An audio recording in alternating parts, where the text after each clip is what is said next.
Hey guys, tonight we wander into a dim, echoing monastery in the medieval countryside, stone walls cool to the touch, candle wax pooling slowly like sleepy lava, and the faint scent of something, suspiciously dairy-like wafting through the air.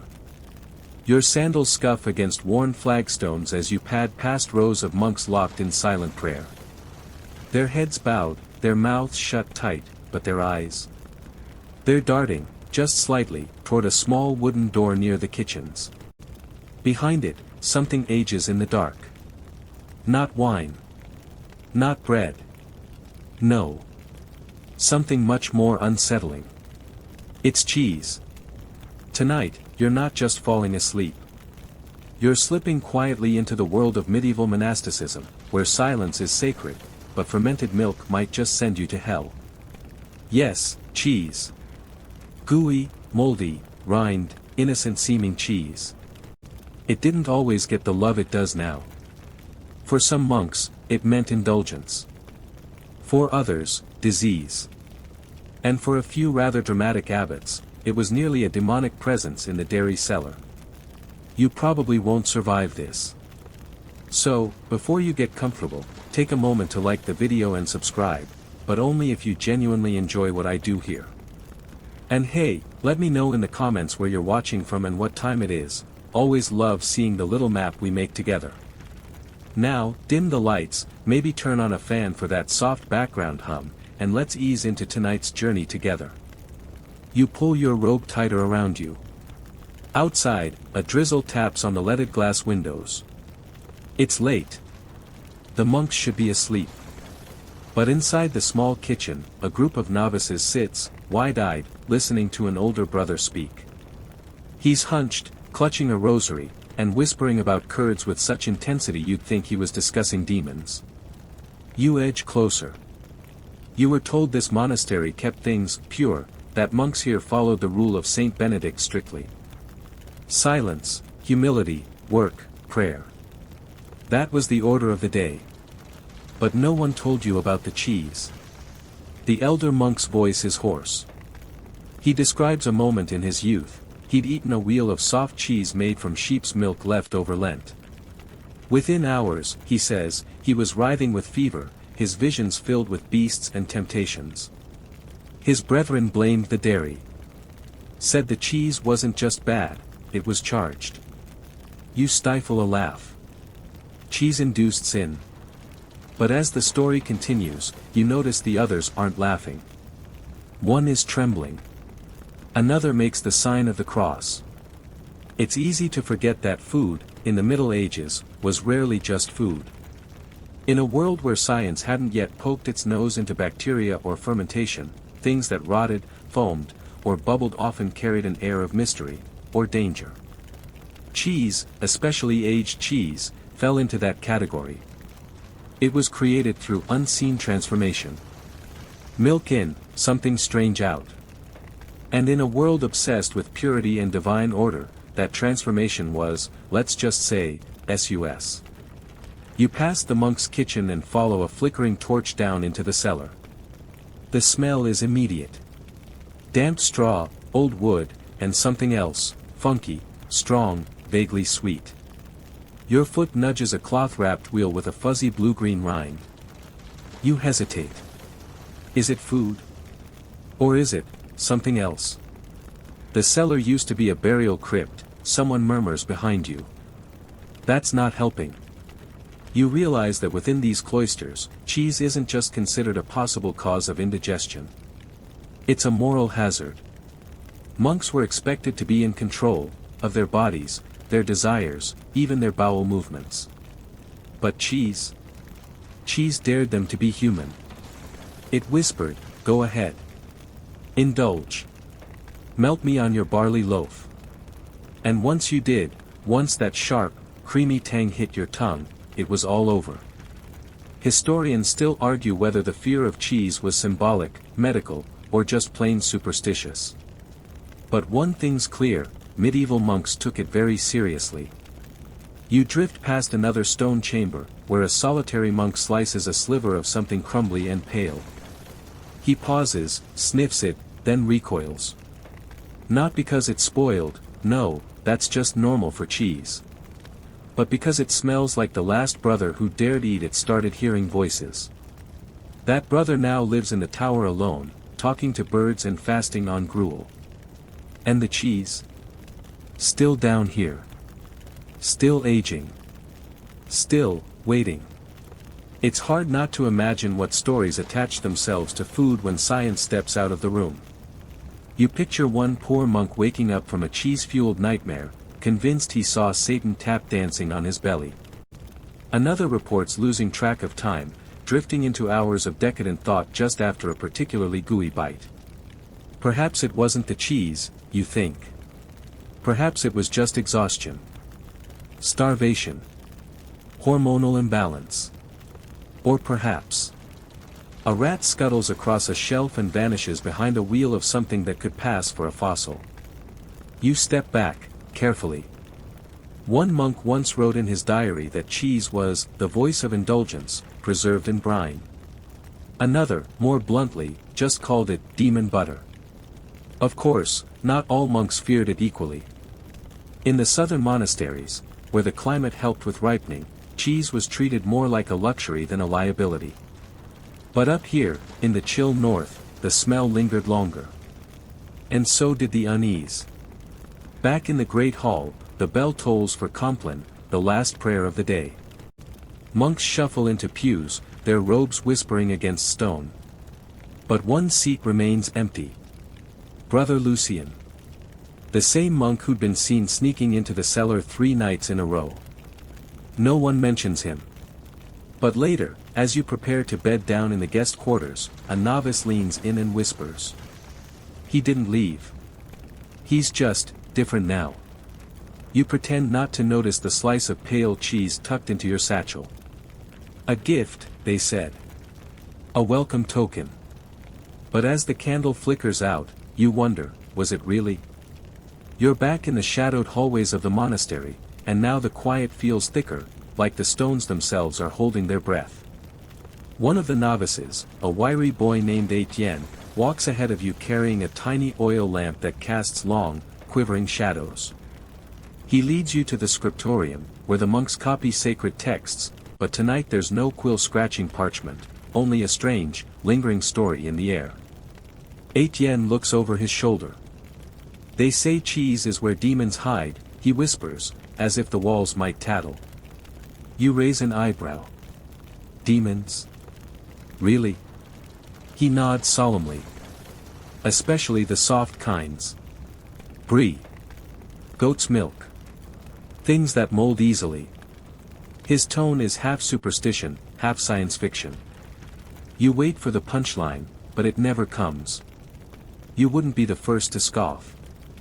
But in the medieval mind, the idea of the devil living in food, especially food that changes itself, wasn't so far-fetched.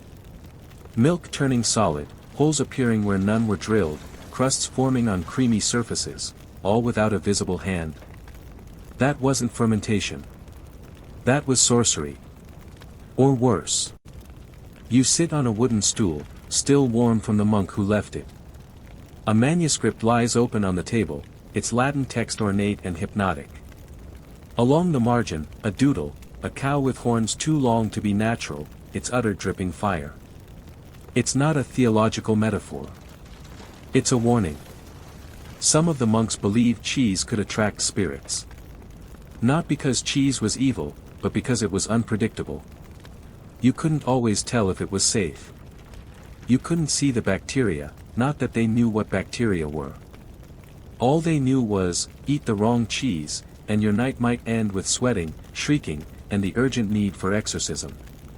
Historians still argue whether these beliefs were genuinely held across the board or just exaggerated by a few dramatic chroniclers, sort of the medieval version of a clickbait headline.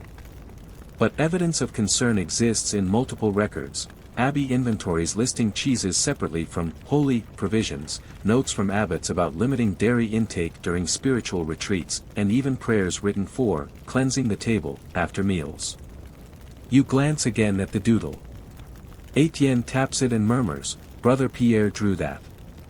The day after the cheese dream." Ah yes, the cheese dream. It's more infamous in these parts than you expected. Apparently, Brother Pierre once consumed an entire wheel of bloomy rind cheese that had been improperly stored in a barn. That night, he claimed he dreamt of a woman with goat's legs and too many teeth whispering things about original sin and lactose. When he woke, he'd bitten through his own lip and tried to baptize the cheese with holy water. He was on gruel for the rest of the year. You try not to chuckle. Etienne doesn't. Laugh if you want, he says softly. But he could recite scripture backwards for a week after that. Eyes rolled back and everything. You follow him again, this time into a small chapel lit with flickering candles and that ever-present monastery musk, beeswax, linen, and something faintly rotten. In a niche sits a reliquary, gilded and dusted. You lean in and peer inside. A jawbone. Human. Saint Alaric, Etienne whispers. Patron against unclean food. They say he fasted for years. Survived on barley, roots, and 1 apple a week. You scan the bone, expecting a halo or glow, but it's just bone. Still, the idea of a saint rejecting cheese as a spiritual discipline speaks volumes. Cheese, in that context, wasn't just rich, it was earthly, indulgent, something too close to bodily pleasure for comfort. And monks weren't exactly fans of bodily pleasure. You sit on a stone bench. Outside, wind rattles the shutters. Etienne takes a seat beside you, pulls out a tiny cloth bundle, and unwraps it. Cheese. You stare at him, offended on Saint Alaric's behalf. I didn't steal it, he says. It was offered. You squint. Offered by whom? He shrugs. The kitchen nun. She said it was for dreams. Said if I ate it right before lauds, I'd see something true. This monastery is quickly becoming less monastic and more experimental horror film. Still, curiosity outweighs caution. You take a small bite. It's sharp, goat's milk, maybe, with herbs. Dry and salty, with a tang that tingles at the back of your throat. You wait. Nothing. Yet. Etienne smiles faintly and says, now you wait for the whisper. You snort. What whisper? He gestures to the chapel ceiling, where frescoes depict angels and saints and demons in their usual medieval dramatics. One corner shows St. John recoiling from a table laden with meats and a single, oozing wheel of cheese. People think that image is about excess, Etienne says. But if you look close, the cheese has eyes. You do look closer. You wish you hadn't. Back in your room, the candle sputters low. The cheese settles in your stomach like a stone. But then, warmth. Not unpleasant. Your limbs relax. The chill of the monastery lifts slightly. You feel oddly light. But your thoughts. They start spinning. You remember childhood things. A birthday cake. A neighbor's dog. That time you stared at a toaster too long and got scolded. Why is that coming up now? Then a whisper, not a real one, but something slippery in the back of your brain. It says, what if you're just a dairy-delirious monk too? You roll over and press your face into the scratchy blanket. The room is still. Etienne snores lightly in the next bed. You close your eyes tighter. There's no whisper. There's no demon in the cheese. You're just tired. Probably. You wake before dawn, your mouth dry, your stomach still unsure whether it's delighted or betrayed. The room is cold again, but not oppressively so. A bell clangs far off, vigils. The monks are already up, already chanting, already moving through their routine of sacred monotony. Etienne is gone. His bed is neatly made, not a wrinkle in sight. You pull on your robe and step into the corridor. The monastery is quieter now than at night. No whispers, no rustling, just the hum of prayer bleeding through thick walls. You follow the sound, drawn by something, not quite curiosity. Maybe it's the cheese still working its mischief, Or maybe it's that whisper that wasn't a whisper. In the cloister walk, a figure appears from the mist. Tall, thin, wrapped in more wool than seems legal. His name is Brother Anselm, the cellarer, the monk in charge of the monastery's food stores. He stops, looks you over, and says in a voice that sounds like it's been soaked in brine, "You had the cheese, didn't you?" You pause. Nod. He sighs, then gestures for you to follow. Come. You should understand what we deal with. You descend again, past the kitchens, past the pantry lined with clay pots of pickled things, until you're in the storage vault. It smells stronger now. Not bad. Just, intense. Like time, trapped in a rind. Brother Anselm kneels beside a small shelf and lifts a wheel of pale gold cheese into the light.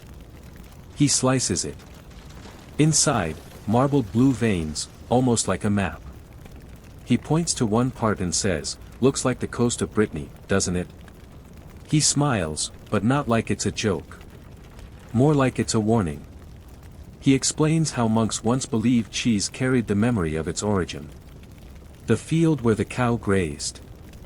The herbs in the grass. The mood of the milkmaid. All of it, locked inside. If the cow had been near a graveyard, cursed.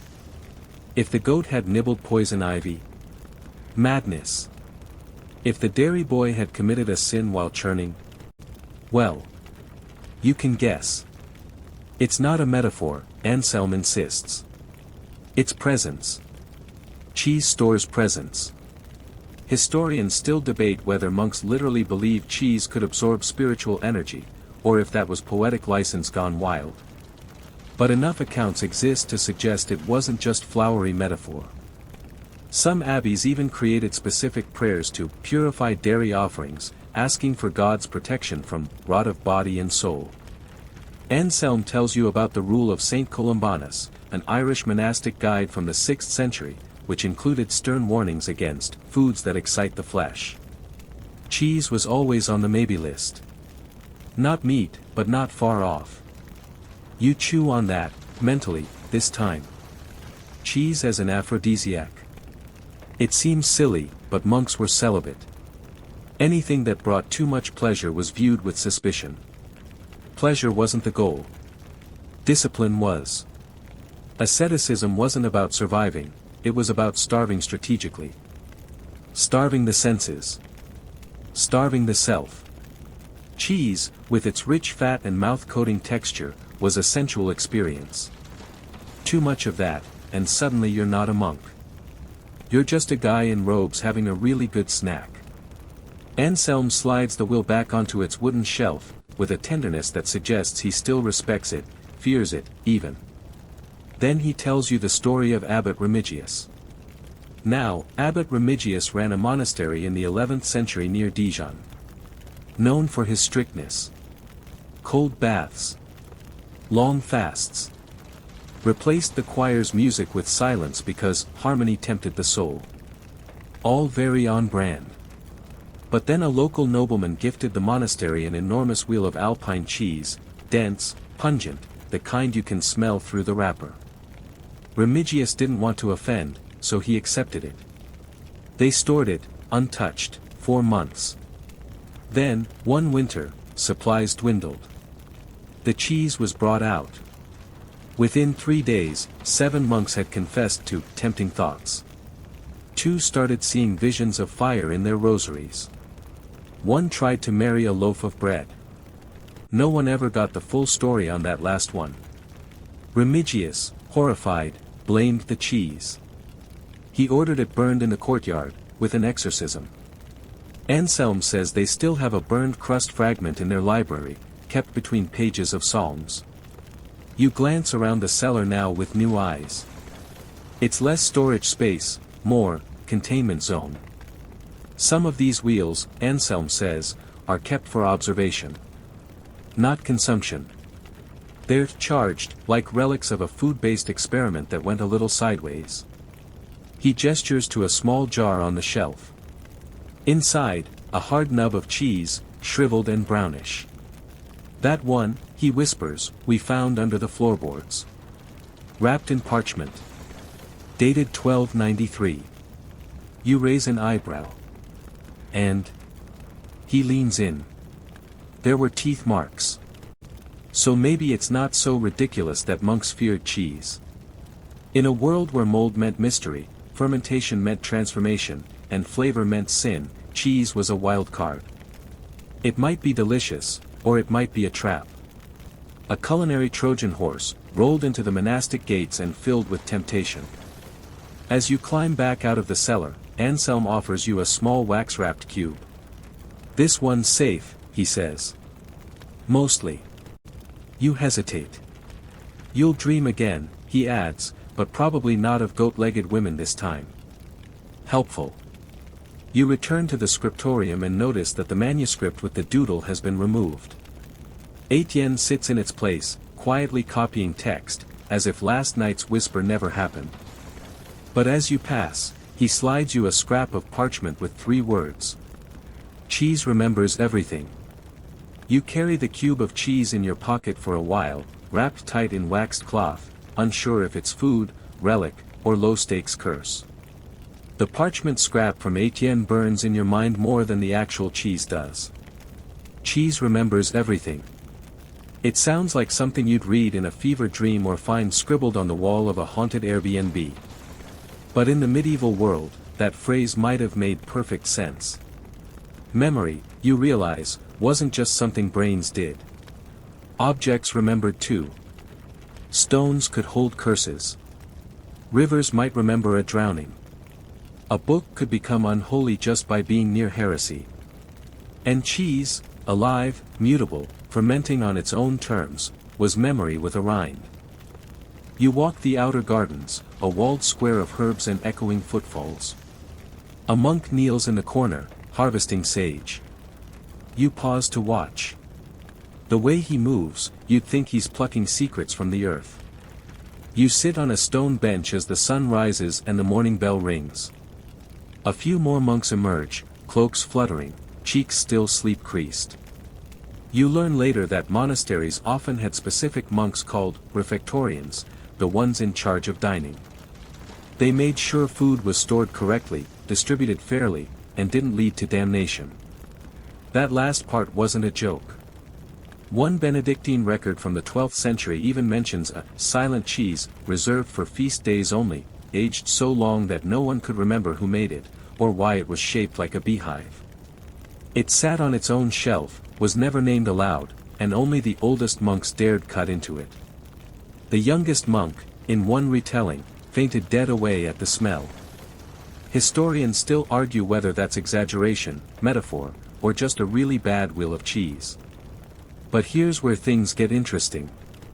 In this monastery's tiny library, one of those damp, incense-scented alcoves with fewer books than your local gas station magazine rack, you find a peculiar text.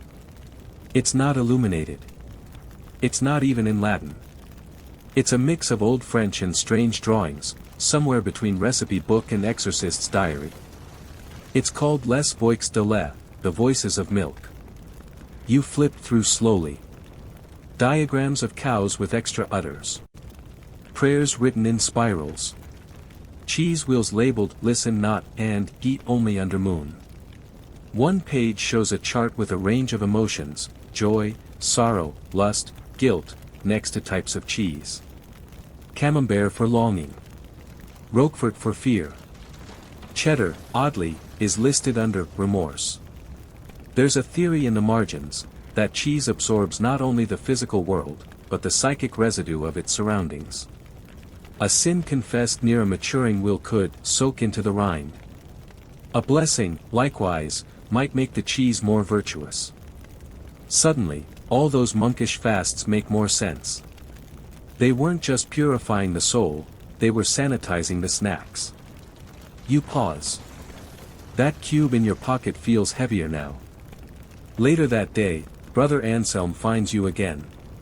He invites you to join the monks for a midday meal. You agree, stomach rumbling in spite of everything. The refectory is narrow, lit by thin windows and one very determined candle. Long tables. wooden bowls, bread, lentils, and cheese. Always cheese. You sit, and before you can say anything, Anselm says a long prayer in a low voice. Not just grace. It's more like negotiation. Then the food is served. You chew slowly. The bread's good. The lentils are bland, but comforting. The cheese? Not bad. Sharp. A little nutty. You wonder what this one remembers. And then something peculiar happens. Not in your mind, this time, it's external. A monk halfway down the table freezes, spoon halfway to his mouth. He looks at his cheese. Then around the table. I shouldn't be here, he says, almost too soft to hear. I shouldn't be here. The others glance up, brows knitted. I walked the orchard, he continues. Before they cut it down. Silence. No one says anything. No one has to. The orchard was cleared 20 years ago, according to Anselm. This monk? He's only been here 10. You lock eyes with Etienne, who looks as confused as you feel. After a tense moment, another monk, older, calmer, leads the trembling one out of the room. No one touches his cheese. It stays there, slightly melty on its plate. Later, you learn that this has happened before. The cheese confessions, they're called. Rare, but documented. A sort of culinary possession, or perhaps just fermented memory triggered by taste. Scientists today might call it a psychological response, chemosensory memory linked to smell and flavor. But monks didn't have neuroscience. They had prayers, bells, and the unnerving sense that cheese was listening. You leave the refectory quietly. That evening, back in your cell, you unwrap the waxed cube. You stare at it for a long while. You sniff it. It smells like thyme and smoke and something old. Then, just to be safe, you tuck it under your pillow. You sleep lightly. No dreams. But in the dark hours before morning, you wake once. Not from a noise. Not from movement. But from a very strong impression, like something nearby is watching. Not seeing. Just, remembering. You wake stiff, pillow oddly warm. When you reach beneath it, the cheese is gone. You sit up too fast, knocking your forehead against the cool stone wall behind you. There's no bite marks on your pillow. No smell. Just absence. It doesn't feel like someone took it. It feels like it left. You shuffle to the cloister in your night robe, cheeks cold, mind even colder. Etienne is there, waiting, leaning against the column like he always was supposed to be. He holds something in his palm. Yours? He asks, holding out the waxed cloth. You nod, but slowly. He doesn't hand it back. Instead, he unwraps it to reveal what now looks like a soft cube of something different. Same shape, but it's slightly sunken. A small crack has formed along one edge. Inside the crack, a thread of something red. Not blood, exactly. Just the memory of it. Etienne closes it back up again, gently, like putting a secret back in its envelope. They don't always change shape, he says. But they do shift. You don't ask how he got it. Or where it went. Or what it did. You've learned that in this place, questions aren't asked. They ferment. You walk together toward the scriptorium. The monks are already seated, pens scratching across vellum. Etienne leads you past them and into the annex, where damaged texts are stored. He pulls out a small manuscript wrapped in oilskin. It's not listed in the catalogue, he whispers. It's not supposed to exist. Inside is a work titled Tractatus Lactis, which roughly translates to the Milk Treatise. The author's name is half-scrubbed, just an initial, R. The opening page starts with a chilling line. Milk is the first memory. And the last. It's not poetic. It's theological. The treatise outlines a controversial idea, that fermented dairy, by nature of its transformation, is a type of resurrection. That cheese isn't just food, it's proof that the dead can return in altered forms. Not all monks bought into this, of course. In fact, the author was likely excommunicated. Or worse. But the logic flows like aged wine: milk is alive. Bacteria are alive. Fermentation is guided rot. In medieval logic, rot is the path of damnation, but fermentation is rot with purpose. Rot redeemed.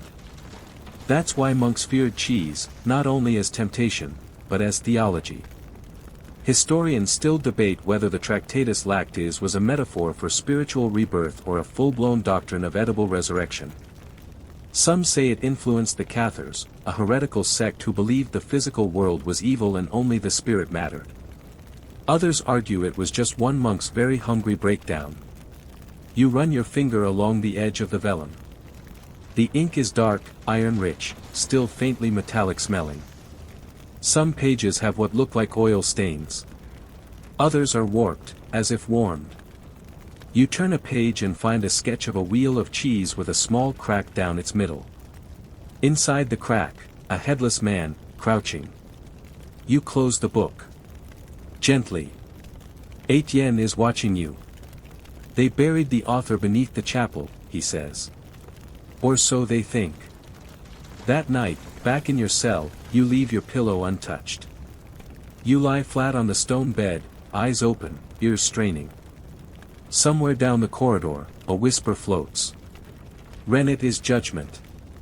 You're not even sure you heard it. You don't sit up. You just breathe. In the morning, a new duty awaits, helping Brother Matthias in the herbarium. You're handed a list of plants to gather: thyme, sage, wormwood, marjoram. All flavors used in seasoning and preserving. Matthias is older, mostly silent, with hands stained green and nails too clean. He's got that air of someone who knows more than he should and chooses to say less. As you help him dry sprigs of rosemary over hot stones, he asks, "Do you know the origin of rennet?" You nod vaguely. Stomach of a calf. He smiles thinly. A baby cow dies. So milk can live longer. You pause. He continues, "We turn death into preservation. It's beautiful. And unsettling. That's why monks fear cheese. Not for what it is. But what it suggests." "What's that?" you ask, throat suddenly dry. "That God allows the unnatural," he whispers. "And sometimes, approves." You ask Matthias if he believes the Tractatus Lactis. He snorts. "I believe in hunger," he says. "And in regret. Both live in cheese." Later, in the chapel, you sit in the back pew. The stone glows faintly with candlelight. A statue of Mary watches you, serene and suspicious. You wonder what the monks whispered to her over centuries. How many wheels of penitent cheddar sat before her in prayer.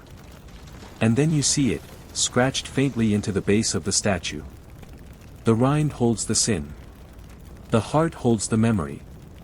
You lean back, exhale through your nose, and realize something terrifying. You're hungry again. You didn't want to be. You meant to fast. You tried. But now, you crave. Not the lentils. Not the bread. The cheese. You give in. At first, it's just a sliver. A wedge of pale yellow, lifted discreetly from the pantry when no one's looking. You sit alone near the old bell tower, sunlight filtering through lichen-streaked stone, and eat slowly, reverently, like it might bite back. The taste is complicated. Salty, yes, but also sour, with something that reminds you vaguely of pine needles and old books. There's even a hint of smoke, or is it incense? Your brain buzzes, your tongue twitches, and somewhere in the background of your thoughts, a door creaks open. You remember a birthday cake. But it's not your memory. The frosting is white. The candles drip wax down one side. A voice sings, off-key. A hand, too large to be yours, cuts into the sponge. You blink hard. The memory dissolves, like mist in the sun. You take another bite. This time, it's a scent, lavender, and iron. The air feels warmer, thicker. You see a window, small and round. Beyond it, smoke rises in curls from thatched roofs. The cheese has layers. Not flavors, echoes. You stare at the rind now with quiet dread. It's just food. Supposedly. But maybe it's a library. A confession booth. A grave. Later, you find Etienne alone in the chapel, kneeling not in prayer but in study. Before him, a chart, hand-drawn, showing various cheese textures, soft, semi-soft, hard, blue-veined, and emotional states. I'm not mad, he says without looking up. I know how it sounds. You sit beside him on the cold stone. Some say it started with relics, he continues. Holy ones. Bones of saints. Their power supposedly seeped into everything near them. Well, what happens if you store cheese near a relic? You look at the drawing. A cross-section of a cheese wheel with a tiny skull in the center. Historians still argue whether that actually happened, Etienne mutters, eyes scanning the parchment. But there's a record of a monastery in Bavaria that banned all dairy aging within 10 yards of their reliquary. You imagine monks tiptoeing around the edge of a saint's radius, cheese wheels tucked under their arms like guilty secrets. It's not all cheese, he says, suddenly. Only the aged ones. The ones that wait too long to be eaten. The ones that start remembering things they shouldn't. You think back to your night with the waxed cube under your pillow. What had it remembered? More importantly, what had you? He hands you a small slip of parchment. On it, written in tight, precise script, if the rind cracks, burn it. If it speaks, bury it. Later that week, you're assigned to the cellar. It's not glamorous. Damp steps, thick cobwebs, air so musty it feels like you're inhaling wet wool. You light a lantern and descend, alone, clutching a basket of spare candles. But the cellar isn't empty. The cheese is down there. Dozens of wheels. Some neatly stacked on wooden shelves, others wrapped in cloth and labeled with dates going back farther than this building's foundation. One is covered in beeswax. Another in ash. You brush your fingers over a particularly large wheel. The rind is cracked, just slightly. A tiny, unmistakable slit. You lean closer. There's something inside. You tilt your lantern and the light catches it, something pale, maybe bone, maybe not. It's impossible to tell. But the smell that escapes is something like almonds and rust. Familiar. Intimate. Then you hear it. Not a voice. Not quite. A pulse. Like someone whispering through a wall made of fog and old milk. You stumble back, nearly knocking your lantern over. The flame flutters. A mouse scurries past, and you nearly scream. You steady yourself, heart thudding. And then you see the wall. At first it looks like brick. But it's not. It's cheese. Cheese embedded into the wall itself. Dozens of wheels, melted together over centuries, mortar made of milk and dust and maybe worse. This isn't storage. This is containment. You rush back up the steps, lantern swinging, breath coming hard. Etienne finds you later, hands you a small cloth packet. Inside, another sliver. Pale orange, waxy. Eat, he says. It'll calm the nerves. You hesitate. Not that kind, he adds. This one's fresh. You eat it. It's bland. Almost disappointingly so. You exhale. Still alive. Still you. For now. You're not quite sure when it happens, when you begin to keep cheese the way others keep secrets. You've got a small stash now. tucked under the loose stone behind your cot, wrapped in waxed paper and scented faintly of thyme. It's a hard cheese this time, more resistant to decay, or memory, or whatever it is that makes the soft ones sigh in your ear at night. It's not gluttony. Not exactly. It's more like surveillance. You don't eat them all. Some you just watch. One begins to sweat after vespers. One has grown a thin fuzz like white eyelashes. One hums. Etienne pretends not to notice. But you suspect he's testing you. Pushing. He speaks now in allegory, quoting the Tractatus Lactis like scripture. A rind unbroken is a vault unopened. You smile and nod. You're good at pretending now, too. Meanwhile, the abbey goes on. Brother Matthias still grows wormwood and rosemary, though now he tucks sprigs into the corners of the pantry. Brother Hugo continues illuminating manuscripts, lately with illustrations that look less like saints and more like fungi. And Father Gervais, the prior, announces a fast. A cheese fast. He doesn't call it that, of course. But everyone knows. Dairy is to be avoided for 40 days. Not because of Lent or famine. Because something is wrong. You hear whispers in the cloister. One novice claims his cheese turned red in the night. Another says hers bled through the cloth. A third swears his wheel of Alpine Tom hummed the Magnificat. Historians still argue whether this period, known later as La Quarantaine du Lait, was an actual spiritual movement or just the product of spoiled inventory and mass suggestion. Either way, it left its mark. The monastery records from that season include new prayers, one of them titled Litany contre les fromages vivants. The litany against living cheeses. It begins. From wheels that weep and curds that creep. Deliver us, O Lord. You don't laugh when you read it. You nod. Because you've seen it, too.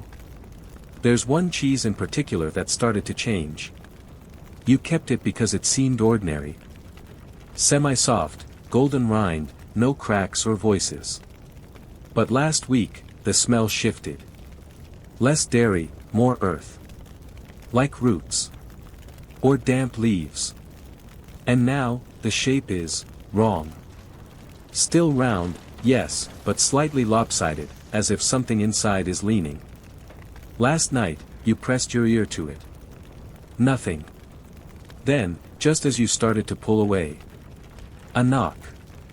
Just one. You drop it. The sound it makes is too light.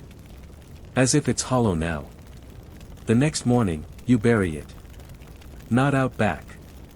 Not near the garden. You walk to the edge of the woods, where the stones grow moss and the paths lose their names.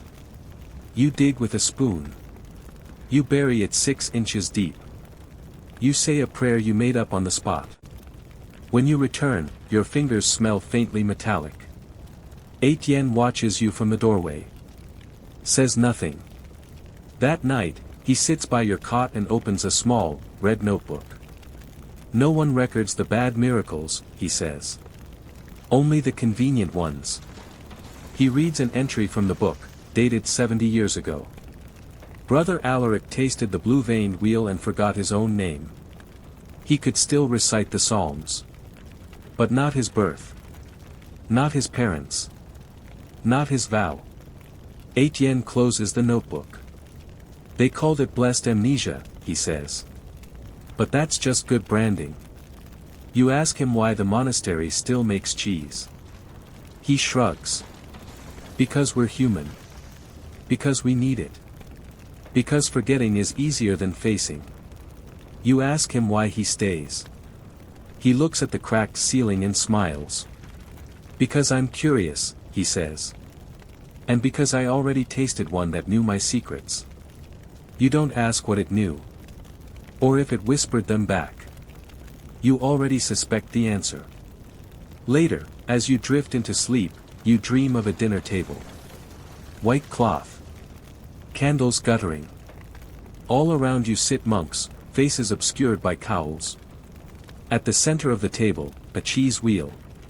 Gigantic. Crack down the middle. From within, light pours out. No one eats. They just wait. Breathing. You wake with the taste of ash on your tongue. And you realize you've begun to dream in rind. The fast ends quietly, with no grand celebration, just a return to old routines, old diets, old habits that never quite forgot what they were. At supper, you're offered a sliver of something soft and white, served on bread so dry it crumbles at the touch. You hesitate. Etienne watches from across the table. You eat. It tastes like chalk and rain. Harmless. Almost dull. Which is worse, really. Because you want it to be dangerous now. You want the cheese to hum, to pulse, to call out to the darkness in you and remind you how deep this story goes. But instead, it just sits there. Quiet. The others seem relieved. Brother Hugo laughs again. Brother Matthias hums while stirring something in a copper pot. The prior even offers a short homily about reclaiming balance. You nod along like the rest. But beneath your robe, tucked in the lining, is a wedge from your stash. A forgotten one. You plan to try it tonight. Because you've noticed something odd. The dreams don't come unless you eat. They've become your map, your guide, your whispering rope into the unknown corridors of cheese memory. And you're not ready to stop. Tonight, it's the wedge with the little blue crack. You place it on your tongue like a host. Let it melt. No chewing. You wait. The first dream is dim, cobblestone streets, damp with morning mist. You walk past merchants selling wheels of cheese painted with ash crosses. A man with no eyes hands you a slip of parchment. On it, do not trust the mild. Then, a shift. You're somewhere else now. A stone hall. Tall windows. A long table covered in scrolls and inkpots, and cheese. But not just cheese. These are catalogued. Labeled. Each has a tiny sigil carved into the rind. Beside each, a sealed envelope. You reach for one. The label reads, Confession of Abbot Thiers, 1283. The envelope is empty. The cheese isn't. You taste it. Ash and figs and something bitter, like old fear. A voice fills the hall. The cheese remembers what we deny. You wake up gasping, mouth dry, heart racing. You can still taste the bitterness. And the worst part? You don't want to rinse it away. In the days that follow, you ask Etienne about the catalogue. He pauses. Then nods slowly. They say there was once a scriptorium Caesarea, he says. A place where cheeses were used as archives. Not scrolls. Not ink. Milk. Mold. Time. You blink. So, what, people, stored memories in cheese? He smiles. Not just memories. Sins. Secrets. Shame. Things no one wanted to write down, but couldn't bear to forget. A kind of edible confession. If you eat it, you know it. But only for a moment. Then it's gone. Unless. He doesn't finish. Unless it stays. Historians still argue whether this so-called cheese scriptorium actually existed or if it was just a metaphor for oral tradition. But too many monastic logs mention it in passing to be pure fantasy. You start to see signs. One evening in the library, you notice a drawing of a round seal stamped into wax. It's not a coat of arms, it's a cheese wheel. Around it, Latin words you don't fully recognize, but understand all the same, let the rind be sealed until the sin is forgiven.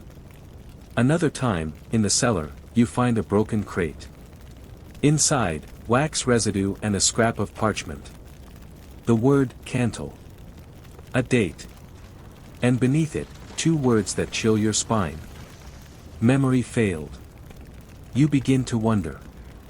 Are the cheeses recording your thoughts, too? Do they remember the crack in your voice when you lied to Brother Hugo? The tremble in your hand when you buried the wheel that knocked? The dreams you never admit aloud? One evening, Etienne offers you something. Not cheese. A key. I shouldn't, he says, but I trust you. He points to a small door in the cellar's north wall. One you thought was just another broom closet. It leads to a stairwell. Down you go. You pass shelves older than the abbey above. Dust so thick it sighs when you move. And then you see it. The archive. But not of books. It's a vault of cheese. Wheels stored in silver cages. Some glow faintly. Some are black as night. One has a crucifix carved deep into it, as if to hold something in. You step forward. Pick up a tiny, delicate wedge sealed in crystal. You don't eat it. But you feel it. Like static on your skin. A whisper near your ear. He never forgave you. You drop it. It doesn't break. Etienne picks it up. Places it back carefully. You leave in silence. That night, your dreams return. But this time, you're the one being eaten. Bit by bit, memory by memory, chewed and swallowed by something faceless. And when you wake, you can't remember your mother's name. You try not to panic. It's just a name. A detail. Maybe you dreamt too hard. Maybe memory is fickle, like butter left too long in the sun. But you know better. The wedge did something. Or maybe it just finished something you started a long time ago. Either way, the forgetting has begun. You try to focus on routines. The mundane becomes sacred. Morning prayers. Garden duty. Cleaning the lantern glass in the west cloister. You sharpen every moment like it might slip from you. You whisper names under your breath, your own, your childhood dogs, the taste of cherries. But the monastery pulses with memory you can't trust. The cheeses seem aware now. Not openly. Not like the knocking wheel. But subtly. You notice how some wedges lean toward you on the shelf. How the blue-veined rind cracks open just enough to resemble a mouth. You no longer sleep soundly. When you close your eyes, you hear them breathing. And Etienne? He's changing, too. He talks less. Smiles less. Stays in the archive longer. One morning you find him staring at a wheel of cheese so old, the wax has fossilized.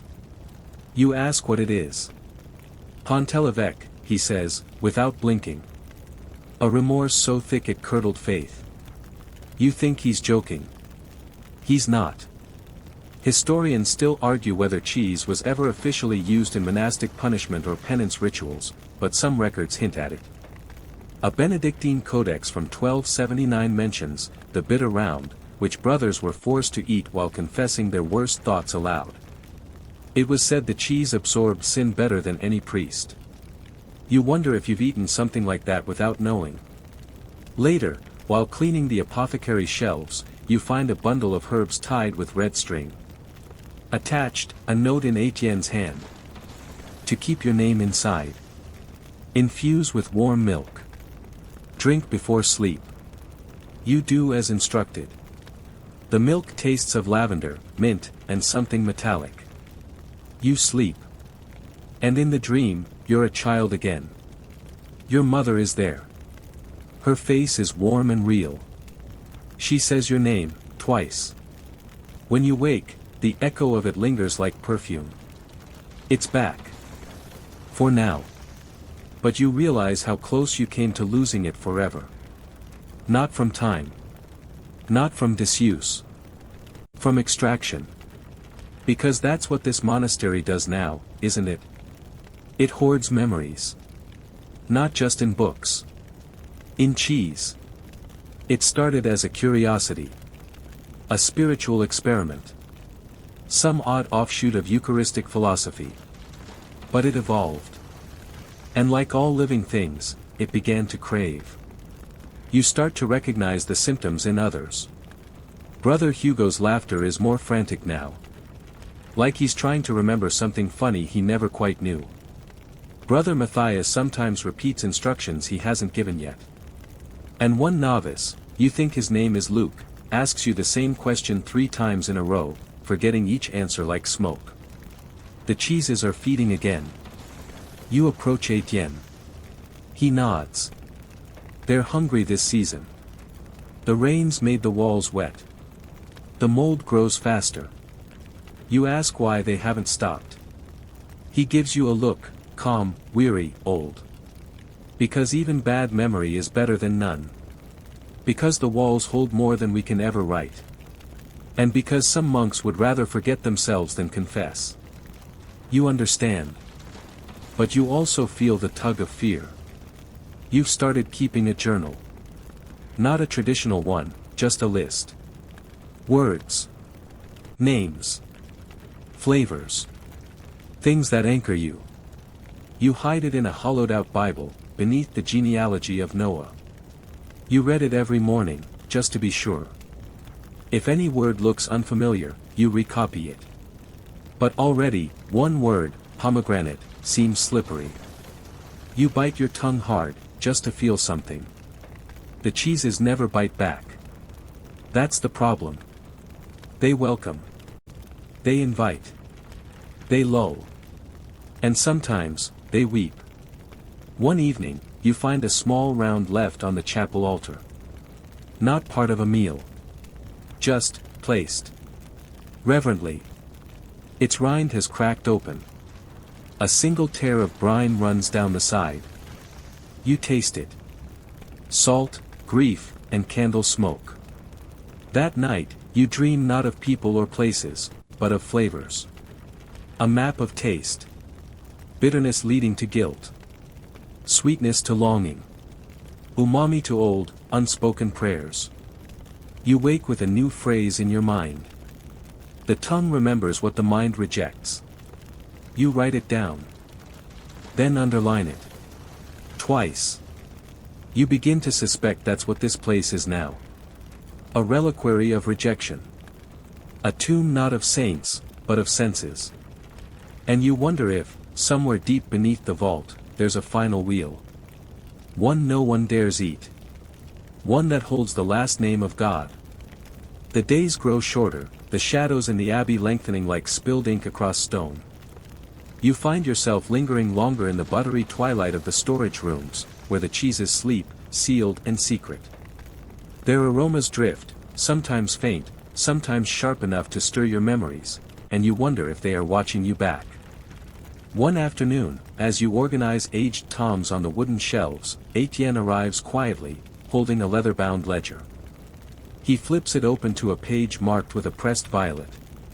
This, he says, is the register of forgotten wheels. The oldest record we have, cataloging cheeses that have vanished from history. You lean in.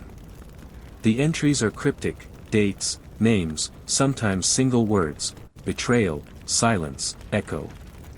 Some lines are smudged, as if time itself tried to erase them. Historians still argue whether this register was an actual monastic practice or a symbolic text representing the passage of time and secrets. But the care taken to preserve it suggests a deep reverence, maybe even fear, for what these cheeses represent. You ask Etienne how the cheeses forget. How do they vanish? He shrugs, eyes darkening.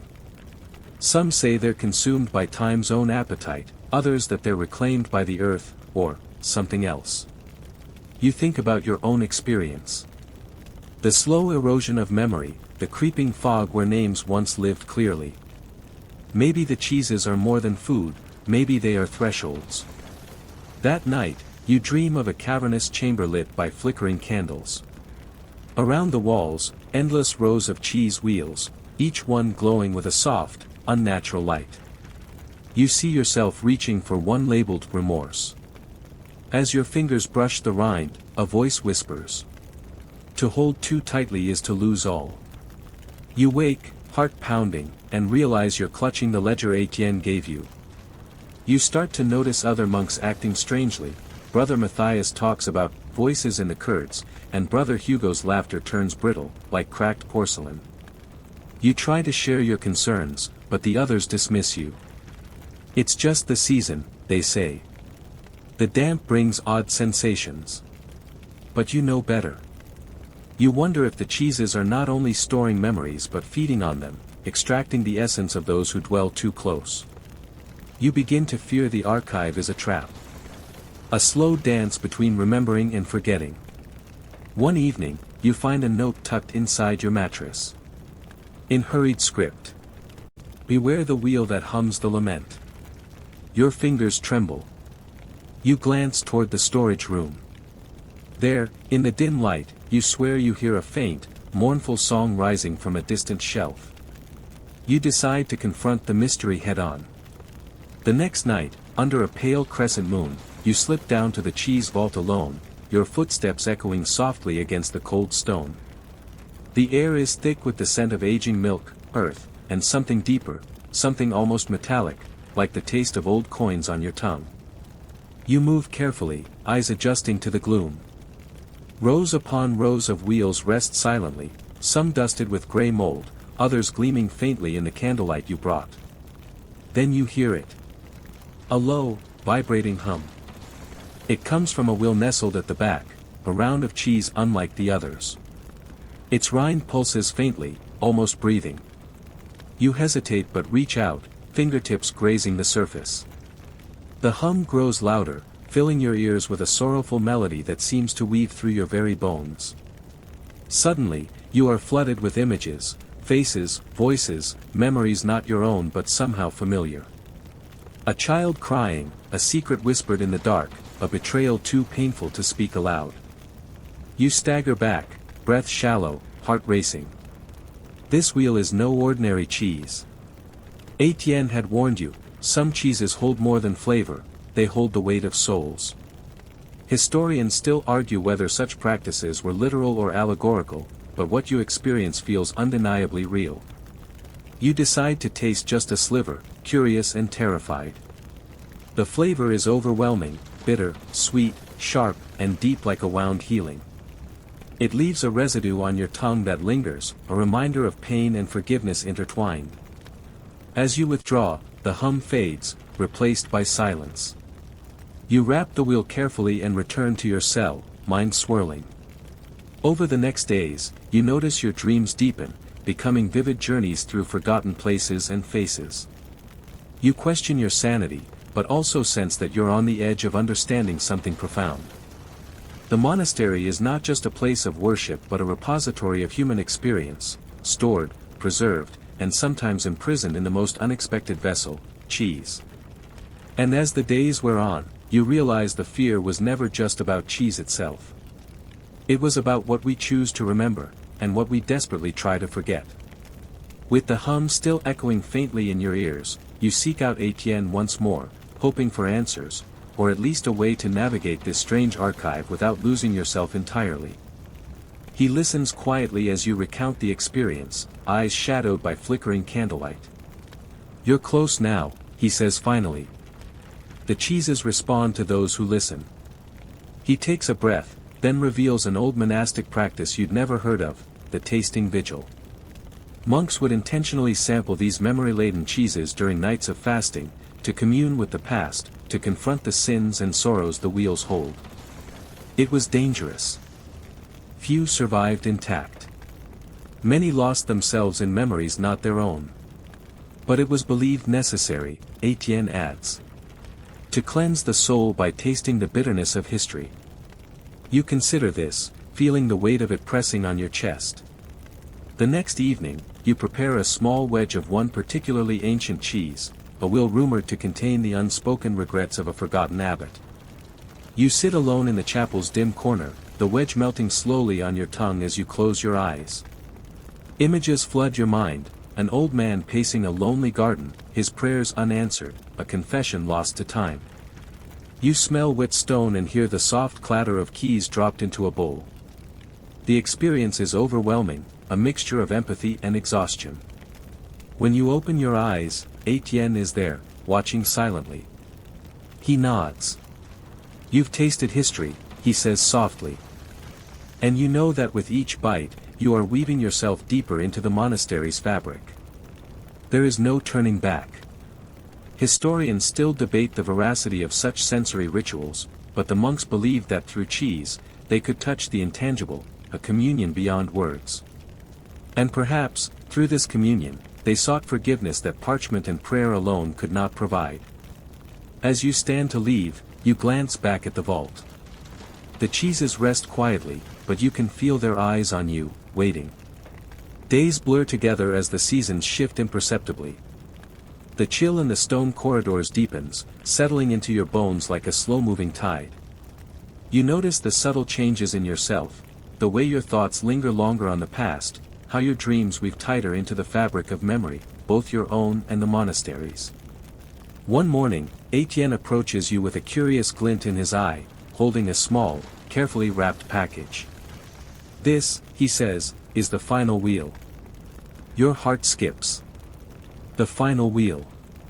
You've heard whispers of it, an artifact so ancient and potent, it was said to contain the collective memories of all monks who had ever lived and died within these walls. They say no one ever dared to eat it. Not because it was sacred, but because it was feared. Because some memories, once tasted, can never be forgotten.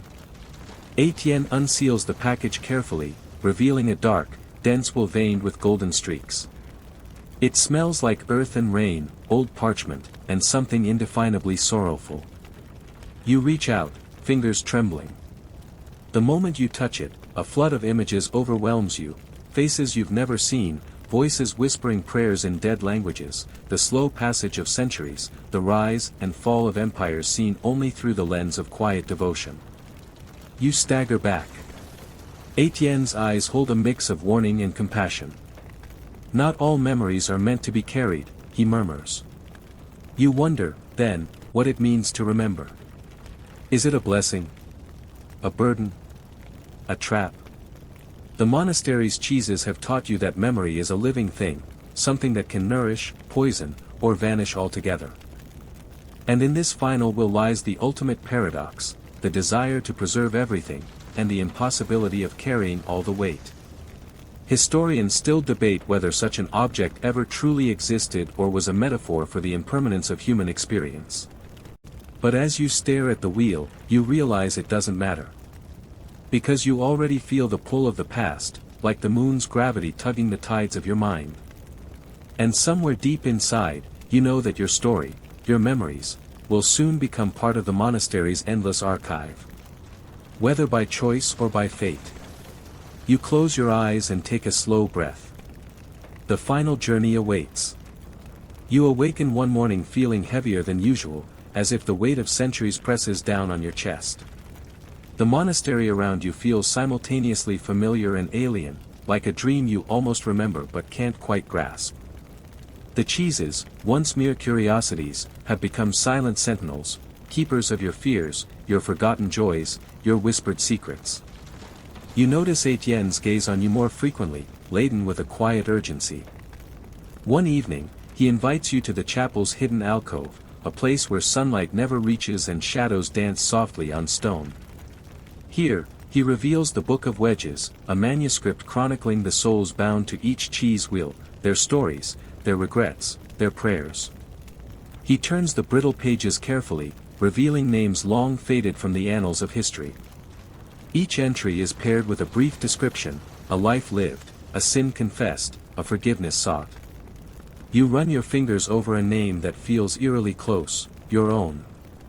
How much of yourself has already been woven into this tapestry? Etienne explains that the monastery's purpose has always been twofold, to preserve sacred knowledge and to offer sanctuary to those who seek to forget, to hide from memories too painful to bear. But as the archive grows, so does the danger of losing oneself entirely, becoming part of the silence sealed within the cheese. You reflect on the paradox, in trying to preserve memory, they risk erasing identity. The room feels colder.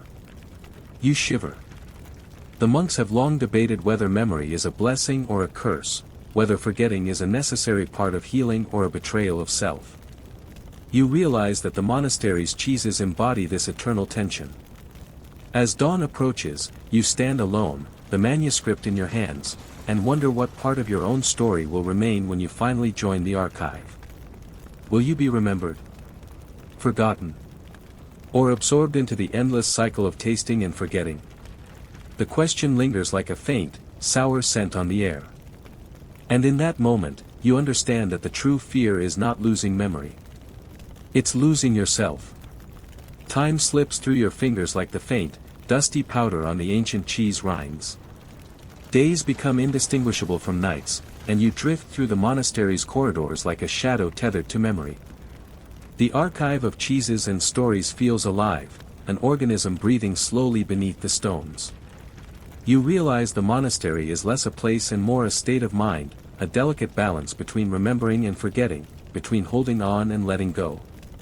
One evening, you sit alone in the quiet chapel, the faint glow of candlelight flickering against the worn walls. You reach for a small wheel, a modest cheese that has been waiting patiently on the shelf. You taste it slowly, savoring the complex flavors, earthy, sharp, with a hint of something sweet beneath.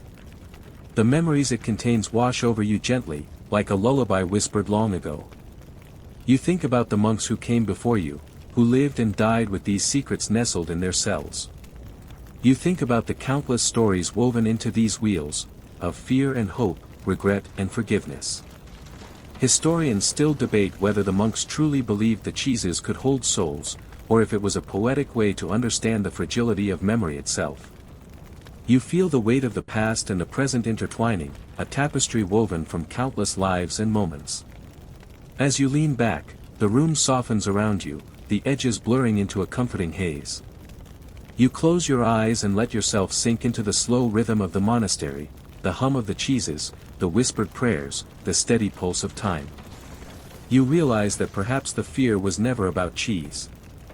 It was about the stories we carry, the memories we dare to face, and the ones we choose to leave behind. And with that thought, you feel a quiet peace settling in your chest. The archive is not a prison. It is a sanctuary. And as you drift off, the soft scent of aged milk and stone lulls you into a dreamless sleep. Wind down. The night wraps around you gently now, soft as a feather's touch. Your breathing slows, the world outside fades into a distant hum, like a lullaby sung by the stones themselves. The heavy thoughts of ancient monks and their secret cheeses melt away like morning mist, leaving behind a quiet warmth.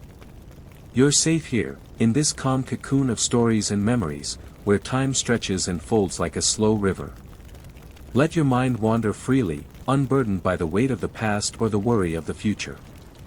Feel the cool air brush softly against your skin, carrying whispers of forgotten prayers and distant bells.